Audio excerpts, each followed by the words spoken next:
أشهد أن لا إله إلا الله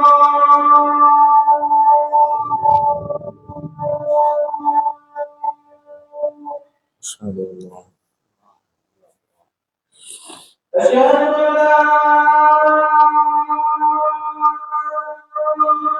محمدا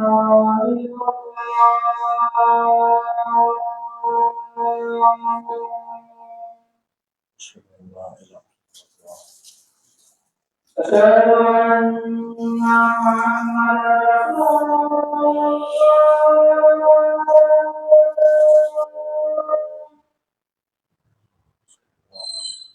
أشهد أن محمدا رسول الله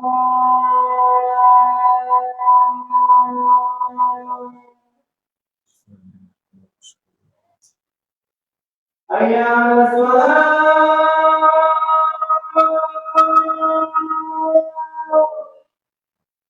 حي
السلام عليكم ورحمة الله وبركاته.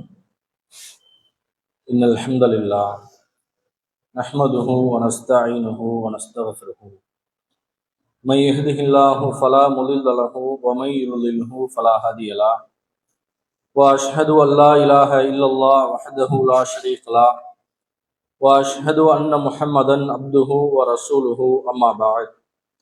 يا أيها الناس اتقوا ربكم الذي خلقكم من نفس واحدة وخلق منها زوجها وبث منهما رجالا كثيرا ونساء واتقوا الله الذي تساءلون به والأرحام إن الله كان عليكم رقيبا. يا أيها الذين آمنوا اتقوا الله حق تقاته فلا تموتن إلا وأنتم مسلمون. قال نبينا صلى الله عليه وسلم إن أصدق الحديث كتاب الله وخير الهدي هدي محمد صلى الله عليه وسلم وشر الأمور محدثاتها وكل محدثة بدعة وكل بدعة ضلالة وكل ضلالة في النار. கண்ணியத்திற்குரிய எல்லாம் வல்ல அல்லாஹுவின் நல்லடியார்களே, அருமை பெரியோர்களே, தாய்மார்களே, சகோதர சகோதரிகளே, அல்லாஹுடைய மகத்தான பேரருளால் அவன் நம் மீது விதித்திருக்கிற புனிதமிக்க இந்த ஜும்மாவுடைய தினத்திலே அல்லாஹுடைய கடமையை நிறைவேற்றுவதற்காக நாம் எல்லாம் அவனுடைய இறை ஆலயத்திலே நன்மையை எதிர்நோக்கியவர்களாக அமர்ந்திருக்கிறோம். அல்ஹம்துலில்லாஹ். இந்த நேரத்திலே நம் உயிரை விட மேலாக நாம் மதிக்கக்கூடிய அண்ணல் நம் பெருமகனார் நபிகள் நாயகம் ஸல்லல்லாஹு அலைஹி வஸல்லம் அன்னவர்களின் மீதும் அவர்களுடைய வாழ்க்கை வழிமுறைகளை தங்களால் இயன்ற அளவு பின்பற்றி வாழ்ந்து மறைந்த உத்தம சத்திய தோழர்கள் தோழியர்களின் மீதும் இன்னும் இந்த உலகத்திலே மூமின்களாக வாழ்ந்து கொண்டிருக்கிற அனைத்து சகோதர சகோதரிகளின் மீதும் இங்கே அமர்ந்திருக்கக்கூடிய நம் அனைவர்களின் மீதும் அந்த ஏக இறைவனின் அன்பும் அருளும் நீடித்து நிலவட்டுமாக என்று பிரார்த்தித்தவனாக இந்த ஜும்மா உரையை ஆரம்பம் செய்கின்றேன். கண்ணியத்திற்குரிய சகோதர சகோதரிகளே, அல்லாஹ் ரப்புல் ஆலமீன் உலகத்தில் பல மனிதர்களுக்கு வழங்காத ஒரு பெரும் அருட்கொடையான இஸ்லாம் என்கிற அழகான மார்க்கத்தை முஸ்லிம்களாகிய நம் அனைவருக்குமே வழங்கி இருக்கின்றான். இந்த இஸ்லாம் என்கிற இந்த ஏகத்துவ ஜோதி என்பது அல்லாஹ் ரப்புல் ஆலமீன் இந்த உலகத்திலே தன்னால் தேர்ந்தெடுக்கப்பட்ட நபர்களுக்கு மட்டும்தான் இந்த மார்க்கத்தை வழங்கி இருப்பதாக இறைவன் சொல்லி காட்டுகின்றான். வரலாற்றில் எத்தனையோ நபர்களுக்கு இந்த மார்க்கம் கிடைக்காமலும் போயிருக்கிறது. அதிலே நாம் முக்கியத்துவமான சில வரலாறுகளாக பார்க்கக்கூடிய இப்ராஹிம் நபி அவர்களுடைய தந்தை ஆசர் அவர்களுக்கு இந்த மார்க்கம் கிடைக்கவில்லை. முகமது நபி அவர்கள் நம் உயிரை விட மேலாக நாம் மதிக்கின்றோம். அந்த இறை தூதருடைய தாய் தந்தையர்களுக்கு அல்லாஹ் ரப்புல் ஆலமீன் இந்த இஸ்லாம் என்ற பெரும் அருட்கொடையை வழங்கவில்லை.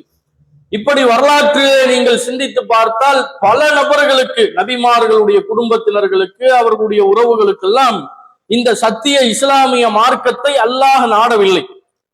அல்லாஹ்வுடைய தூதருக்கு இறைவன் வஹி செய்தி அறிவிக்கின்றான், முஹம்மதே, நீ விரும்பக்கூடியவர்களுக்கெல்லாம் இந்த மார்க்கம் கிடைக்காது. நீங்க சிலர்களுக்கெல்லாம் இந்த மார்க்கம் கிடைக்க வேண்டும் என்று ஆசைப்படலாம், ஆதரவு வைக்கலாம். ஆனால் நீங்கள் நினைச்ச மாதிரி இந்த மார்க்கம் அவங்களுக்கு கிடைக்காது. அல்லாஹ் குர்ஆன்ல சொல்றான், நான் யாருக்கு இந்த இஸ்லாம் கிடைக்கணும் என்று நாடுகின்றேனோ அவர்களுக்கு மட்டும்தான் இந்த நேர்வழி கிடைக்கும் என்று அல்லாஹ் தெளிவுபடுத்துறான். இப்ப இந்த மார்க்கத்தினுடைய முக்கியத்துவத்தை நாம் எல்லாம் விளங்கி இருக்கின்றோமா? பிறந்ததிலிருந்து இஸ்லாத்தில் பயணிக்கின்றோம், முஸ்லிமாக வாழுகின்றோம். இஸ்லாத்தில் நாம் பயணித்துக் கொண்டிருந்தாலும் கூட இந்த மார்க்கத்தின் முக்கியத்துவத்தை நாம் உணர்ந்து பயணிக்க வேண்டும். இஸ்லாமிய மார்க்கத்தை இன்றைக்கு முஸ்லிம்கள் எப்படி பார்க்கின்றோம்? சர்வ சாதாரணமாக இந்த மார்க்க கடமைகளை புறந்தள்ளக்கூடிய ஏராளமான முஸ்லிம்களை பார்க்கின்றோம். இஸ்லாத்தினுடைய சட்ட திட்டங்களை வரம்பு மீறி மார்க்கத்திற்கு எதிரான காரியங்களில் ஈடுபடக்கூடியவர்களை பார்க்கிறோம். அல்லாஹ் தடை செய்திருக்கக்கூடிய ஹராமான செயல்கள்ல போய் விழக்கூடிய முஸ்லிம் சமுதாயத்தை பார்க்க முடிகின்றது. இதற்கெல்லாம் காரணம் என்ன? இந்த மார்க்கத்தினுடைய மிக முக்கியத்துவமான ஒரு அந்த ஆழத்தை இஸ்லாமியர்கள், முஸ்லிம்கள் விளங்காமல் இருப்பதுதான் அதனுடைய காரணம். அல்லாஹ் ரப்புல் ஆலமீன் திருமறையிலே தெளிவுபடுத்துகின்றான், ருப்பமா யவத்துல்லதீன கஃபரு லவ் கானு முஸ்லிமீன். நாளை மறுமை நாளில் சில மனிதர்கள் அல்லாஹ்வுடைய சன்னிதானத்தில் நின்று கொண்டு புலம்புவார்களாம், நாங்கள் இந்த உலகத்தில் முஸ்லிம்களாக வாழவில்லையே, இஸ்லாம் எங்களுக்கு கிடைக்கவில்லையே. ஒருவேளை இஸ்லாம் எங்களுக்கு கிடைத்திருந்தால், அல்லது இந்த மார்க்கத்தில் நாங்கள் உலகத்தில் பயணித்துக் கொண்டிருந்தோம், ஆனால் இந்த இஸ்லாத்தை வாழ்க்கையில் கடைபிடிக்கவில்லை, முஸ்லிமாக வாழவில்லை. என் பேர் முஸ்லிமா இருந்துச்சு, என் அடையாளம் முஸ்லிமா இருந்துச்சு, ஆனா என்னுடைய வாழ்க்கையில் இஸ்லாம் இல்லை என்கிற இந்த நிர்கதியற்ற நிலையில் வாழ்ந்தவர்கள் மறுமை நாளிலே இந்த மார்க்கத்தை பின்பற்றாதவர்களும் இந்த மார்க்கம் கிடைக்காதவர்களும் அல்லாஹ்வின் சன்னிதானத்திலே புலம்புவார்களாம், முஸ்லிமா வாழ்ந்திருக்கலாமே, இஸ்லாத்தை நம்முடைய வாழ்க்கையில் பின்பற்றி இருக்கலாமே என்று மறுமையிலே நின்று சிலர்கள் புலம்புவார்கள். இந்த மார்க்கத்தினுடைய வேல்யூ, முக்கியத்துவம் அங்கதான் தெரியும். ஏன் தெரியுமா? நரகம் கண்ணுக்கு முன்னால் காட்டப்படும், அதன் கொடூரமான தண்டனைகளை பார்ப்பார்கள். வெகு தொலைவில் இருந்து அந்த கொடூரமான தீ பிளம்பின் இரைச்சல் சத்தம் கேட்கும்.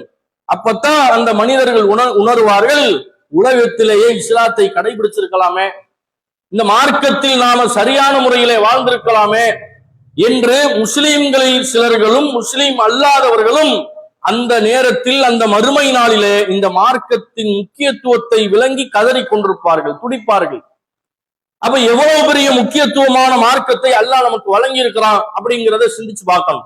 ஏதோ இந்த உலகத்தில் முஸ்லிம்களாக பிறந்து விட்டோம், ஏதோ பேருக்கு முஸ்லிமா வாழ்ந்துட்டு போயிடுவோம் அப்படிங்கிற நிலையில் ஒரு இஸ்லாமியன் வாழக்கூடாது.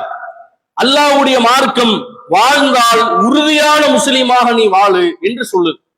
நீ ஏற்றுக்கொண்ட கொள்கை, உனக்கு தரப்பட்ட இந்த மார்க்கம் எல்லோருக்கும் தரப்படவில்லை, உனக்கு தேர்ந்தெடுத்து இந்த கொள்கையை நான் வழங்கி இருக்கிறேன்ப்பா, இந்த கொள்கையில் நீ உறுதியாக இறுதி வரை பயணிக்க வேண்டும் என்று அல்லாஹ் ரப்புல் ஆலமீன் உனக்கு வழங்கப்பட்ட கொள்கையில் நீ உறுதியா நில்.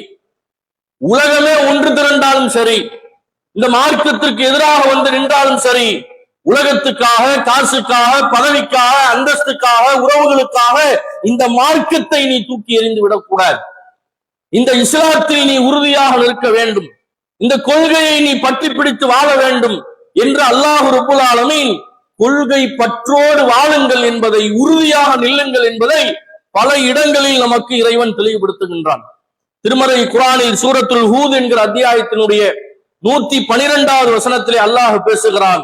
இறை தூதர் நபிகள் நாயகம் அவர்களை நோக்கி சொல்லுகின்றான், முஹம்மதே ஃபஸ்தகிம் கமா உமிர்த வமன் சாப மஅக, நீரும் உம்முடன் இருக்கக்கூடிய உன்னுடைய உயிர் தோழர்களும் இந்த மார்க்கத்தில் எப்படி பயணிக்க வேண்டும் என்றால் ஃபஸ்தகிம், உறுதியாக இருக்க வேண்டும். ஏதோ நானும் எல்லாரும் முஸ்லீம், நானும் முஸ்லீம் இப்படி பயணிக்க கூடாது. இந்த மார்க்கத்தில் ஜொலிக்க வேண்டும். நான் ஒரு முஸ்லீம் என்று சொன்னால் என்னிடத்தில் ஏராளமான மார்க்க சட்டங்கள் பிரதிபலிக்கணும். என்னுடைய வாழ்க்கையில், என்னுடைய அங்க அசைவுகளில் ஒவ்வொன்றிலேயும் இந்த கொள்கை பற்று மேலோங்கி நிற்க வேண்டும். இந்த உலகத்திலே அல்லாஹ் எனக்கு வழங்கி இருக்கக்கூடிய இந்த தௌஹீத் என்கிற இந்த அருட்கொடையை பெற்ற நான் இந்த உலகத்திலே இந்த கொள்கையில் வழி பிசகி விடாமல், பாதை மாறிவிடாமல், தடுமாற்றம் ஏற்பட்டு விடாமல் கொண்ட கொள்கையில் உறுதியோடு நிலைத்து நிற்க வேண்டும் என்பதை அல்லாஹ் தன்னுடைய தூதருக்கு அறிவுரையாக சொல்லுகின்றான். முஹம்மதே வலா தத்கவ், வரம்பு மீறி விடாதீர்கள். பிமா தாமலூன பசீரா, அல்லாஹ் நீங்கள் செய்பவற்றை எல்லாம் பார்த்து கொண்டிருக்கின்றான்.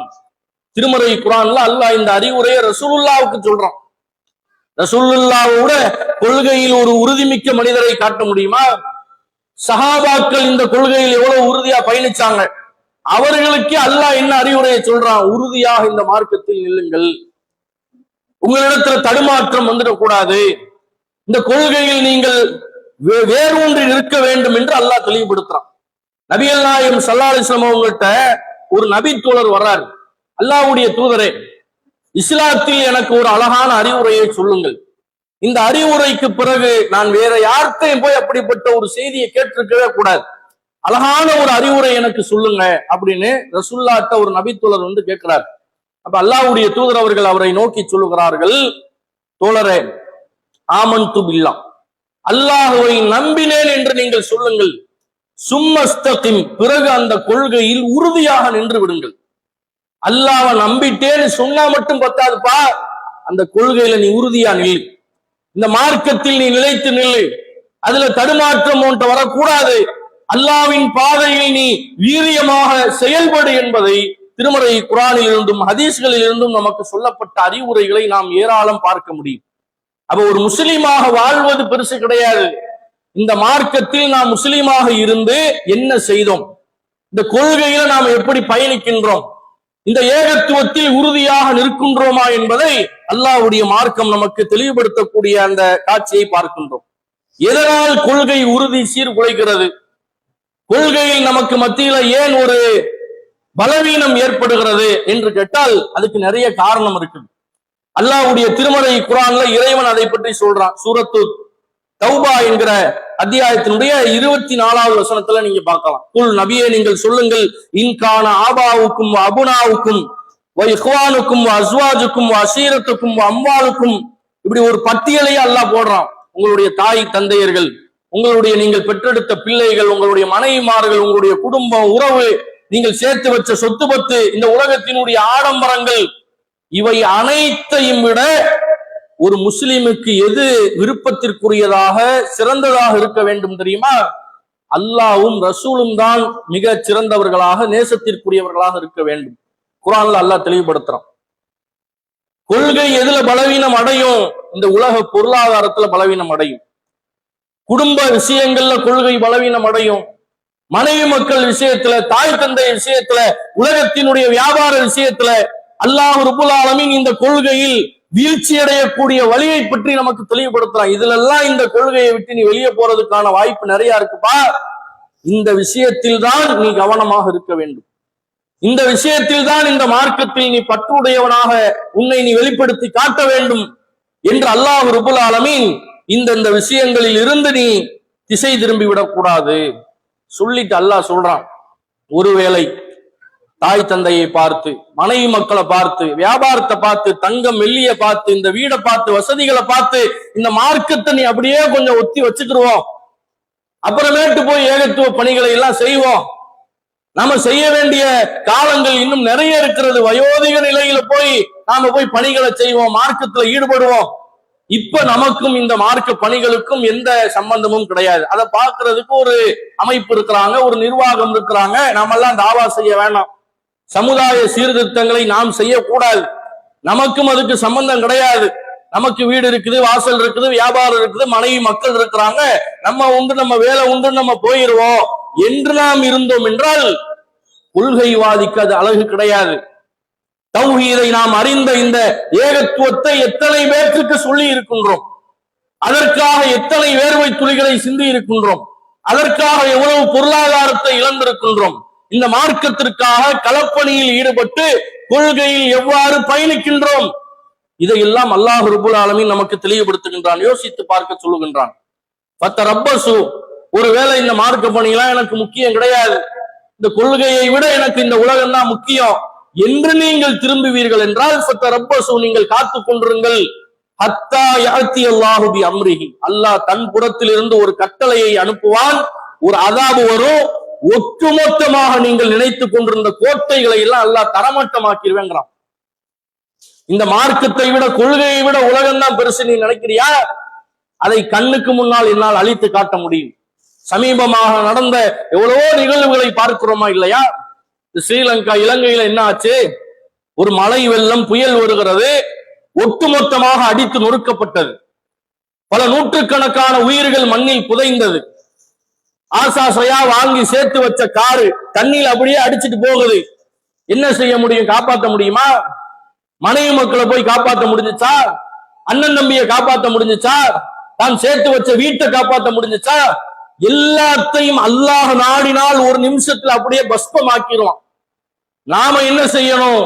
இந்த உலகத்தை விட, ஊரை விட, நான் நேசிக்கக்கூடிய அனைத்தையும் விட அல்லாஹும் அவனுடைய ரசூலும் தான் எனக்கு முக்கியம், அவனுடைய மார்க்கம் தான் எனக்கு முக்கியம். அதனால இஸ்லாம் என்ன சொல்லல? உலகத்தையே நீ பார்க்க கூடாதுன்னு சொல்லல. உலகத்தை பாரு, உன் குடும்பத்தை பாரு, உன் பொருளாதாரத்தை பாரு, அல்லாஹ்வுடைய மார்க்கத்துக்கும் நேரத்தை செலவு பண்ணு. அந்த கொள்கை விஷயத்துல நீ உறுதியா நில்லு, அந்த மார்க்கத்தினுடைய கடமைகளை நீ சரியாக நிறைவேற்று என்று அல்லாஹ் ரப்புல் ஆலமீன் நமக்கு அறிவுரையாக நிகழ்த்தக்கூடிய காட்சியை பார்க்கின்றோம். அதே போன்று திருமறை குர்ஆனில் இன்னும் பல வசனங்கள்ல அல்லாஹ் நமக்கு அறிவுரை சொல்றான். சூரத்துல் அஹ்ஸாப் என்கிற அத்தியாயத்தினுடைய 22வது வசனம். நமக்கு முன்னால் வாழ்ந்த சஹாபாக்கள் கொள்கை உறுதியில எப்படி இருந்தாங்க? கொள்கை உறுதினா வெறுமனே நான் வரதட்சணை திருமணத்துக்கு எல்லாம் போக மாட்டேன் பாய், இது மட்டும் கொள்கை உறுதி கிடையாது. நான்லாம் தர்கா வழிபாட்டுக்கு எல்லாம் போகல, பாத்தியா ஓதல, மௌலூத் ஓதல, இது மட்டும் கொள்கை உறுதி கிடையாது. கொள்கை உறுதியில் மிக மிக முக்கியமான ஒண்ணு என்ன தெரியுமா? ஏகத்துவத்தின் அடிப்படையில் நின்று நன்மையை ஏவி தீமையை தடுக்க வேண்டும், அதில் வரக்கூடிய சிரமங்களை பொறுத்துக்கிறோம். இதுதான் ஒரு கொள்கைவாதியிலே அவன் இந்த கொள்கையில் உறுதியா இருக்கிறானா, ஒத்துழைப்பு செலுத்துறானா, அல்லாஹ்வுடைய பாதையில் நின்று தன்னால் இயன்ற களப்பணிகளை, அர்ப்பணிப்புகளை வெளிப்படுத்துகின்றானா என்பதில் இந்த கொள்கை உறுதி விஷயத்துல இதுவும் உள்ளடங்கும். அல்லாஹ்வுடைய மார்க்கம் அதில் ஏராளமான அறிவுரைகளை சொல்லுகின்றது. சூரத்துல் அஹ்ஸாப் என்கிற அத்தியாயத்துல அல்லாஹ் சில அறிவுரையை நமக்கு சொல்றான். அஹ்ஸாப் என்கிற ஒரு போர்க்களம் ரசூலுல்லாஹ்வுடைய காலகட்டத்தில் நடந்துச்சா இல்லையா? அந்த போரை பற்றி அல்லாஹ் தெளிவுபடுத்துகின்றான். அதிலே இறை நம்பிக்கை கொண்டவர்களுடைய உறுதி, கொள்கை பற்று எப்படி இருந்தது தெரியுமா? அல்லாஹ் தெளிவுபடுத்துகின்றான். ஃபலம்மா ரஅல் முஃமினூனல் அஹ்ஸாப், அந்த அஹ்ஸாப் களத்தில் எதிரிகளை மூமின்கள் நேருக்கு நேராக சந்தித்தார்கள். தன் குடும்பத்தை விட்டுவிட்டு, வியாபாரத்தை விட்டுவிட்டு, மனைவி மக்களை விட்டுவிட்டு அல்லாஹ்வின் பாதையில் ஜிஹாது செய்தார்கள். எதிரிகளை களத்தில் நேருக்கு நேராக சந்தித்த அந்த முஸ்லிம்களின் மனநிலை எப்படி இருந்தது தெரியுமா? அல்லாஹ் சொல்றான், அந்த நேரத்தில் அந்த முஸ்லிம்கள் சொன்னார்களாம், களத்தில் நிக்கிறாங்க, எதிரிகளை நேருக்கு நேராக சந்திக்கிறாங்க. சந்தித்த நிலையில் அவர்கள் சொன்ன வார்த்தை என்ன? அல்லாஹ் குர்ஆன்ல படம் பிடித்து காட்டுகின்றான். காலு, அவர்கள் எல்லாம் சொன்னார்கள், ஹாதா மா வாதனல்லாஹ வ ரசூலஹு வ ஸதகல்லாஹு வ ரசூலா, இதுதான், இந்த களம்தான் அல்லாஹ்வும் அவனுடைய தூதரும் எங்களுக்கு வாக்களித்தது. இந்த களத்திற்காகத்தான் தயாராக இருக்கின்றோம், இதை எதிர்நோக்கித்தான் வந்திருக்கின்றோம்.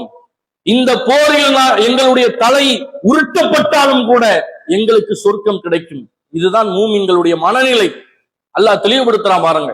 அஹ்ஸாபு களத்தில் வந்து நின்ற அந்த ஏகத்துவவாதிகள், அந்த சஹாபாக்கள் அல்லாஹ்வுடைய மார்க்க பணியில் எந்த அளவிற்கு தயங்காமல் முன்னேறி சென்றார்கள்.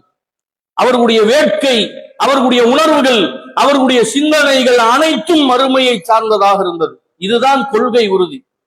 நீ ஏற்றுக்கொண்ட கொள்கையில வெறுமனே 5 நேரம் தொழுகிறது அது மட்டும் கொள்கை உறுதி கிடையாதுப்பா. மார்க்க பணிகளில் தியாகத்தில் நீ எப்படி ஜொலித்தாய், இதை அல்லாஹ் பார்ப்பான் மறுமையில். இதற்குத்தான் பரிசுகள் இருக்கிறது, சொர்க்கம் இருக்கிறது. மூமின்கள் அந்த இடத்திலே இந்த வார்த்தையை சொன்னார்கள், அஹ்ஸாபு களத்தில் நின்றார்கள் என்று அல்லாஹ் சொல்லி காட்டுறான். அடுத்து அல்லாஹ் சொல்றான் பாருங்க, ஒமா ஜாதஹும் இல்லா ஈமானம் வ தஸ்லீமா. இந்த வார்த்தை இந்த எதிரிகளின் படைப்பட்டாலும் இது மூமின்களை ஒருபோதும் அச்சுறுத்தவில்லை, அவர்களுக்கு இது ஈமானை, கொள்கை உறுதியை இன்னும் அதிகப்படுத்தியது, அல்லாஹ்வின் மீது இன்னும் நேசத்தை அவர்களுக்கு அது அதிகப்படுத்தியது என்று திருமறை குர்ஆனிலே அந்த மூமின்கள் சஹாபாக்கள் சந்தித்த அந்த களத்தை அல்லாஹ் தெளிவுபடுத்துகின்றான். இன்றைக்கு நமக்கு எல்லாமே இருக்கிறது, உணவு இருக்கிறது, உடை இருக்குது, வீடு இருக்குது, வியாபாரம் இருக்கிறது. ஆனால் மார்க்க களத்திலே வந்து நின்று ஒரு அரை மணி நேரம், ஒரு மணி நேரம் ஒதுக்குவதற்கு நாம் நேரத்தை செலவழிக்கின்றோமா? அல்லாஹ்வுடைய மார்க்கத்துல இதுல கொள்கை உறுதியை நாம் வெளிப்படுத்துகின்றோமா என்பதை தெளிவாக நாம் சிந்தித்து பார்க்க கடமைப்பட்டிருக்கின்றோம். அல்லாஹ் குர்ஆன்ல சொல்றான், சூரத்து நூர் என்கிற அத்தியாயத்தினுடைய 37வது வசனம், ரிஜாலும், சில ஆண்கள், சில மனிதர்கள் இந்த பூமியிலே இருக்கின்றார்கள். அவர்கள் எப்படிப்பட்டவர்கள் தெரியுமா? லா துல்ஹீஹிம் திஜாரத்துன் வலா பைஉன் அன் திக்ரில்லாஹ். அவர்களுடைய வியாபாரமோ இந்த உலகம் சார்ந்த நிகழ்வுகளோ ஒருபோதும் அல்லாஹ்வின் சிந்தனையை விட்டும் அவர்களை திசை திருப்பாது. அல்லாஹ்வுடைய சிந்தனையிலேயே இருப்பார்கள். மூமின்களில் சிலர்கள் இறை சிந்தனையிலேயே இந்த உலகத்தில் இந்த உலக வாழ்க்கையை கழிப்பார்கள். அவர்களை இறை சிந்தனையிலிருந்து எது திசை திருப்பாது? வியாபாரம் திசை திருப்பிறாது. அவங்களுடைய குடும்பமோ மற்ற ஏனைய நிகழ்வுகளோ அல்லாஹ்வின் சிந்தனையை விட்டும் அவர்களை ஒருபோதும் திசை திருப்பி விடாது என்று அல்லாஹ் ரப்புல் ஆலமீன் சொல்லிவிட்டு அடுத்த சொல்றான், இகாமத்தி ஸலாத், தொழுகையை நிலைநாட்டுவதை விட்டும் அது அவர்களை திசை திருப்பாது. வஈதாய் ஸகாத், ஸகாத்தை வழங்குவதில் இருந்தும் அவர்களை அது திசை திருப்பாது. இந்த உலக செல்வங்கள், இந்த உலக ஆடம்பரங்கள் எதுவுமே நன்மை செய்வதிலேயோ அல்லாஹ்வுடைய மார்க்கத்துக்காக முனைப்பு செலுத்தி தியாகம் அர்ப்பணிப்புகளை வெளிப்படுத்துவதிலேயோ இந்த நிலையில் கொள்கை உறுதியோடு பயணிப்பவர்களை இந்த வியாபாரம் இதெல்லாம் திசை திருப்பாதுங்கிறான் அல்லாஹ். சொல்லிட்டு அல்லாஹ் இன்னும் அந்த வசனத்துல சொல்றான், யகாஃபூன யௌமன் தத்தகல்லபு ஃபீஹில் அப்சார். பார்வைகள் நிலை குத்தில் இருக்கும் அந்த நாளை அவர்கள் அஞ்சி அஞ்சி வாழ்வார்கள். அல்லாஹ் சொல்றான் பாரு. ஒரு கொள்கைவாதிக்கு எது அழகு? அவன் கொள்கையில் உறுதியோடு நிற்கிறான், பற்றுடையவனாக இருக்கிறான் என்பதை இந்த மறுமை சிந்தனை தான் அவனுக்கு அதை வெளிப்படுத்துங்கிறான் அல்லாஹ். பார்வைகள் நிலை குத்தி நிக்குமே ஒரு நாளில், அந்த நாளை அவர்கள் அஞ்சுவார்கள். யார் வந்தாலும் சரி, வரலனாலும் சரி, என்னால் இயன்ற களப்பணியை நான் செய்வேன், அர்ப்பணிப்பை நான் வெளிப்படுத்துவேன், மார்க்கத்துக்காக நன்மையை ஏவி தீமையை தடுக்கக்கூடிய அந்த களத்திலே நான் நிற்பேன் என்கிற அடிப்படையில் கொள்கைவாதிகள் வீரியத்தோடு செயல்படுவார்கள். இதுதான் கொள்கை உறுதிகளில் மிக முக்கியமானது என்று அல்லாஹ் ரப்புல் ஆலமீன் தெளிவுபடுத்துகின்றான். நபிகள் நாயகம் ஸல்லல்லாஹு அலைஹி வஸல்லம் காலகட்டத்துல கொஞ்சம் யோசிச்சு பாருங்க. நமக்கெல்லாம் இன்னைக்கு உடல் உறுப்புகள்லாம் சரியா இருக்கிறது. கை இயங்குது, கால் இயங்குது, கண்ணு பார்க்குது, காது கேட்குது, எல்லாமே சீராக இயங்கி கொண்டிருக்கிறது. ரசூல் ஸல்லல்லாஹு அலைஹி வஸல்லம் காலகட்டத்துல அம்ர் இப்னு ஜமூஹ் அப்படின்னு சொல்லக்கூடிய ஒரு நபித்தோல், அவருக்கு ஒரு கால் ஊனமாக இருக்கிறது. நொண்டி நொண்டிதான் நடக்கக்கூடியவரா இருக்கிறார்.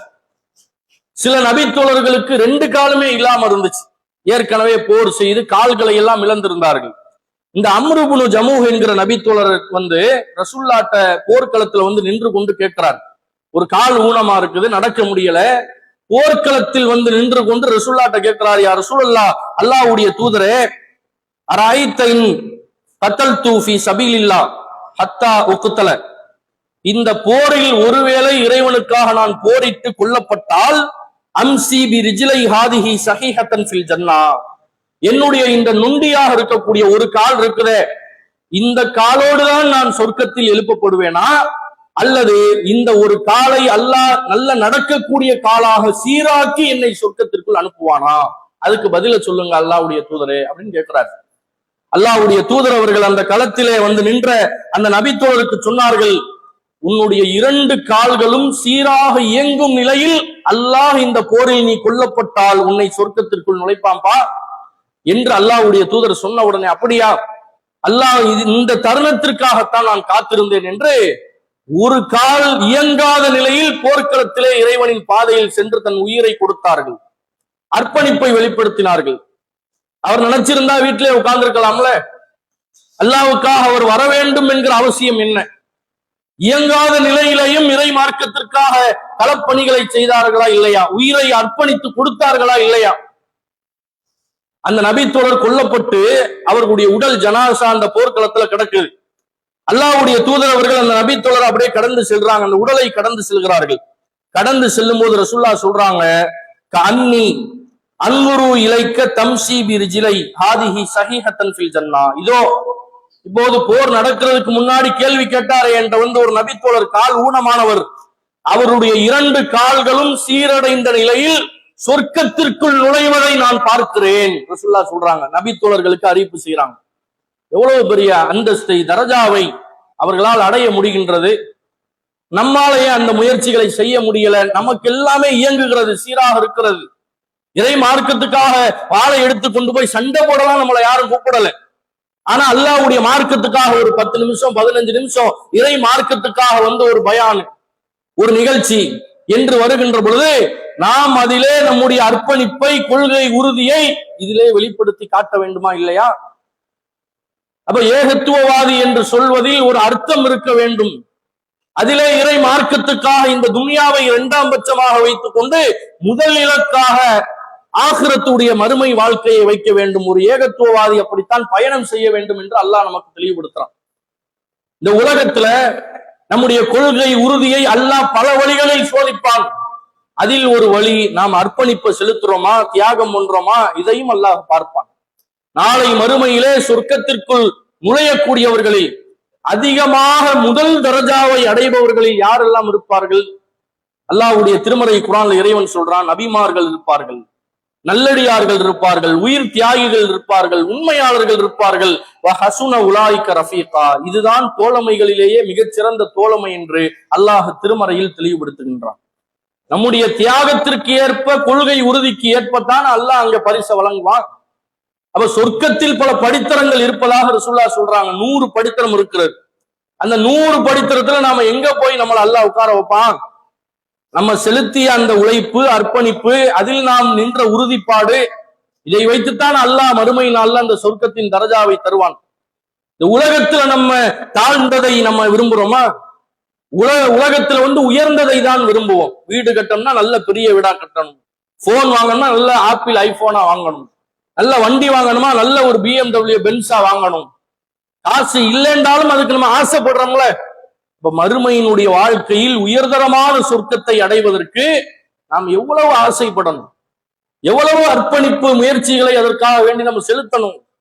வெறுமனே கொள்கை உறுதி என்பது நம்முடைய அந்த செயல்பாடுகளில் எதை நான் பிரதிபலிக்க வேண்டும் என்றால், மார்க்கத்தினுடைய அந்த களப்பணிகளில் கொள்கை உறுதியை நாம பிரதிபலிக்க வேண்டும். அதுதான் நம்மை அல்லாஹ்விடத்திலே மகத்துவப்படுத்தும்.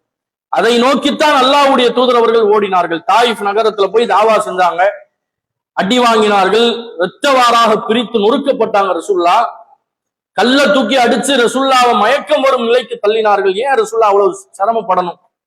நபிகள் நாயகத்திற்கு சொர்க்கம் என்பது முன்கூட்டியே உறுதி செய்யப்பட்டதால உங்களுடைய பாவத்தை எல்லாம் மன்னித்து விட்டோம் என்று அல்லாஹ் ரசூலுல்லாஹ் பார்த்து சொல்றான். அப்படிப்பட்ட இறை தூதர் ஏன் அவ்வளவு தூரம் நடந்து போய் மக்காவுல அடி வாங்கினது பத்தாது, இங்க துன்பத்தை அனுபவித்தது பத்தாதுன்னு தாயிஃப் நகரத்துக்கு ஏன் போகணும்? அங்க போய் அந்த மக்களுக்கு ஏன் போய் தாவா பணி செய்யணும்?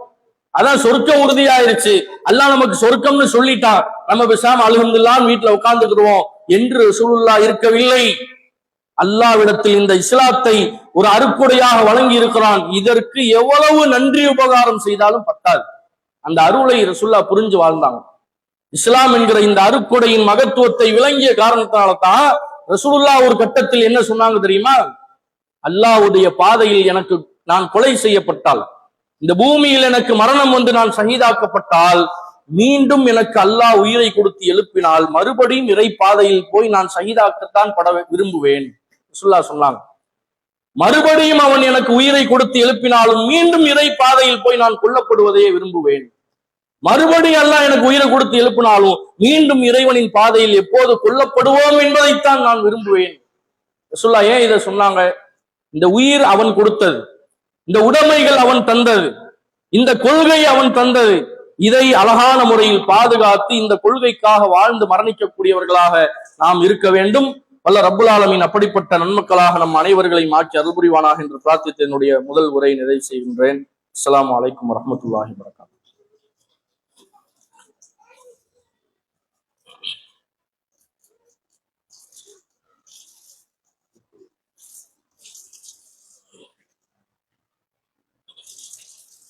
அல்ஹம்துலில்லாஹ். அல்லாஹும்ம ஸல்லி அலா முஹம்மத் வ அலா ஆலி முஹம்மத் கமா ஸல்லைத அலா இப்ராஹிம் வ அலா ஆலி இப்ராஹிம் இன்னக ஹமீதும் மஜீத். அல்லாஹும்ம பாரிக் அலா முஹம்மதின் வ அலா ஆலி முஹம்மத் கமா பாரக்த அலா இப்ராஹிம் வ அலா ஆலி இப்ராஹிம் இன்னக ஹமீதும் மஜீத். கண்ணியத்திற்குரிய சகோதர சகோதரிகளே, நம்முடைய கொள்கை உறுதி என்பது பல வடிவங்களிலே இறைவனின் தரப்பிலிருந்து எதிர்பார்க்கப்படுகிறது. அல்லாஹ் பல சோதனைகளின் மூலியமாக நம்முடைய அந்த கொள்கை பற்றி நாம் எந்த அளவுக்கு இஸ்லாத்தில் உறுதியோடு இருக்கிறோம் என்பதை நமக்கு இறைவன் பரீட்சை வைத்துக் கொண்டே இருப்பான். அதுல ரசூல் ஸல்லல்லாஹு அலைஹி வஸல்லம் அவங்க சொல்லி காட்டுறாங்க, யார் இந்த கொள்கையில் அதிகமாக வேரூன்றி நிற்கிறார்களோ, பற்றி பிடித்து இந்த கொள்கைக்காக வாழுகிறார்களோ, அவர்களை நோக்கி அதிகமான சோதனைகள் வந்து கொண்டே இருக்கும் என்பதை இந்த மார்க்கம் நமக்கு தெளிவுபடுத்துகின்றது. இந்த இஸ்லாம்ங்கிற மார்க்கத்துக்குள்ள நீங்க நுழைஞ்சிட்டீங்கனாலே உங்களுக்கு யாரும் வரவேற்க மாட்டார்கள், உங்களை பெரிய அளவுல யாரும் உங்களுக்கு இடம் கொடுக்க மாட்டார்கள். இந்த மார்க்கத்தை உலக அளவில் எந்த ஒரு நாட்டில் இருக்கக்கூடிய முஸ்லிம்களை நீங்கள் எடுத்துக்கொண்டாலும் அங்கே எதிர்ப்புகளும் பிரச்சனைகளும் அவ்வப்போது முஸ்லிம்களுக்கு எதிரான அடக்குமுறைகளும் நிகழ்வதை நாம் அவ்வப்போது பார்க்கிறோம். நாம் வாழக்கூடிய இந்திய நாட்டில், குறிப்பாக இந்த தமிழகத்திலேயும் அந்த சோதனைகள் நம்மை நோக்கி துரத்தி வரக்கூடிய அந்த காட்சியை பார்க்கிறோம். அதுல சமீபத்துல மதுரையில திருப்பரங்குன்றம் பகுதியில ஏற்பட்டிருக்கக்கூடிய அந்த ஒரு கலவர நிகழ்வை சங்கிகள் துவக்கி இருக்கிறார்கள். சில காலகட்டங்களுக்கு முன்பாகவே அந்த மலையை வைத்து ஒரு சர்ச்சையை ஏற்படுத்தி அதன் மூலியமாக முஸ்லிம்களுக்கும் இந்து மக்களுக்கும் மத்தியில ஒன்றாக இணக்கமாக அண்ணன் தம்பிகளாக வாழ்ந்து வரக்கூடிய அந்த மக்கள் மத்தியில ஒரு பிரிவினையை ஏற்படுத்தி, எப்பவெல்லாம் இந்த பிரச்சனை வரும் நீங்க பாத்தீங்கன்னா கரெக்டா இந்த எலெக்ஷன் டைம் வரும்போது ஆரம்பிச்சிருவாங்க. ஏதாவது ஒரு சர்ச்சு அல்லது ஏதாவது ஒரு கோயிலை ரெடி பண்ணி அல்லது ஏதாவது ஒரு பள்ளிவாசலை ரெடி பண்ணி என்ன பண்றது, இங்க முருகன் பிறந்தார், இங்க ராமர் பிறந்தார் என்று உருவாக்கி சம்பந்தமே இல்லாத பல கதைகளை சுட்டி காட்டி சட்டத்தின் துணை கொண்டு அந்த அநியாயத்தை நிலைநாட்டுவதற்கு முயற்சிக்கின்றார்கள். அதுதான் இப்பொழுது இந்திய நாட்டினுடைய ஜனநாயகத்திற்கே கேள்விக்குறியாக நிற்கிறது.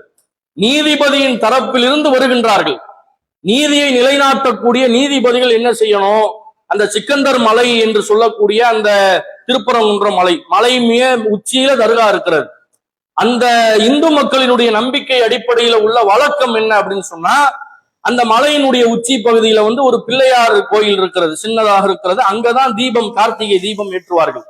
அப்ப இவ்வளவு ஆண்டுகளாக 100 ஆண்டுகளாக அந்த தீபம் என்பது அந்த பிள்ளையார் கோயில்ல ஏற்றப்படுகிறது. எந்த பிரச்சனையும் கிடையாது. பிஜேபி ஆட்சி அமைந்ததில் இருந்து என்ன கொண்டு வராங்க அப்படின்னு சொன்னா, இந்த தர்காவுக்கு பக்கத்துல போய் தான் நாங்க தீபம் ஏற்றுவோம், ஏன்னா அங்கதான் இந்த தீபம் ஏற்றக்கூடிய கல் இருக்கிறது அப்படின்னு நீதிமன்றத்தின் மூலியமாக வருகின்றார்கள். இப்ப அந்த ஆய்வு செய்யக்கூடியவர்கள், சட்ட நிபுணர்கள் என்ன சொல்கிறார்கள் என்றால், இவர்கள் எதை இந்த தீபக்கல் என்று தர்காவுக்கு சில மீட்டர் பக்கத்துல இருக்குது, அதைத்தான் தீபம் அங்கதான் ஏற்றுவோம். இப்ப பிஜேபி அரசாங்கம், RSS சங்க பரிவார கும்பல்கள் உள்ளே நுழைந்து சதி செய்கிறார்கள். அந்த கல்ல பத்தியான விஷயத்தை நாம பார்க்கின்ற பொழுது, ஆய்வு செய்கின்ற பொழுது அது என்ன சொல்றாங்கன்னா, பிரிட்டிஷ்காரர்கள் இந்தியாவை ஆட்சி செஞ்சாங்களா இல்லையா, அந்த காலகட்டத்தில் இந்தியாவினுடைய நில அளவுகளை அளப்பதற்கான ஒரு முக்கோணவியல் வடிவத்தை அறிவதற்கான ஒரு கல் அங்கே அடிநாட்டப்பட்டது. அந்த கல்லு தான் அது, தவிர இது தீபம் ஏற்பதற்காக வேண்டி உருவாக்கப்பட்ட நாட்டப்பட்ட கல் இல்லை என்பது வரலாற்று ஆவணங்களின் பூர்வமாக ஆதாரப்பூர்வமாக நிரூபிக்கப்பட்டிருக்கிறது. அப்ப திடீர்னு ஒரு கல்லுக்கு மேலதான் நாங்க தீபத்தை ஏற்றுவோம் என்று சொன்னால், அத அந்த திருப்பரங்குன்றம் பகுதியில் இருக்கக்கூடிய அந்த கோயில் பூசாரிகள், அந்த பட்டர்கள், அவர்களே அரசாங்கத்துக்கு என்ன மனுவை எழுதி போட்டிருக்கிறாங்கன்னா, நாங்கள் 100 வருட காலங்களாக இந்த பிள்ளையார் கோயில தான் என்ன செய்யறோம், தீபம் ஏற்றுகின்றோம். மற்ற நாட்களில் தீபம் ஏற்றக்கூடிய வழக்கம் எங்களுடைய இந்த கோயில்ல கிடையாது. அப்படிப்பட்ட ஒரு விஷயத்தையும் நாங்கள் வழக்கமாக வைக்கவில்லை. அதே நேரத்தில் நாங்கள் ஏற்றக்கூடிய தீபம் என்பது அங்க இருக்கக்கூடிய பிள்ளையார் கோயில்ல தான் நாங்க ஏற்றுவோமே ஒழிய தர்காவுக்கு பக்கத்தில் இருக்கக்கூடிய கல் அங்கு தீபம் ஏற்றுவதற்கான இடம் இல்லை. இத்தனை வருடங்களாக நாங்கள் இந்த இடத்துல தான் தீபத்தை ஏற்படுத்துறோம். இந்துக்களுக்கும் முஸ்லிம்களுக்கும் எந்த பிரச்சனையும் பிரிவினைகள் எதுவும் வரவில்லை என்று சொல்லி அந்த கோயில் நிர்வாகத்திலிருந்தே அரசாங்கத்திற்கு என்ன செய்யறாங்கன்னா லெட்டர் எழுதி கொடுத்திருக்கிறாங்க. அப்ப இவ்வளவு விஷயங்களும் தெளிவாக இருந்த பிறகும் அடுத்த இந்த வடநாட்டுல பாபர் மசூதியில கை வைத்த மாதிரி முஸ்லிம்களின் சொத்துக்கள், அது தர்காவோ பள்ளிவாசலோ எதா இருந்தாலும் இப்படி நுழைவதற்கான வாசலை நீதிமன்றத்தின் வாயிலாக திறந்துவிட்டு உள்ளே நுழைந்து பல உயிர்களை காவு வாங்கக்கூடிய கலவர சதிகாரர்களாக இந்த பிஜேபி RSS சங்க பரிவார கும்பல்கள் இருக்கிறார்கள். தமிழக மக்கள் ஒருபோதும் இந்த சூழ்ச்சிகளுக்கு இரையாகிவிடக்கூடாது. இதுல நாம தெளிவாக விழிப்புணர்வோடு பயணிக்க வேண்டும். நம்முடைய இந்து சொந்தங்கள் அவர்களுக்கு இது குறித்த விளக்கங்கள் தெரியாமல் கூட இருக்கலாம்.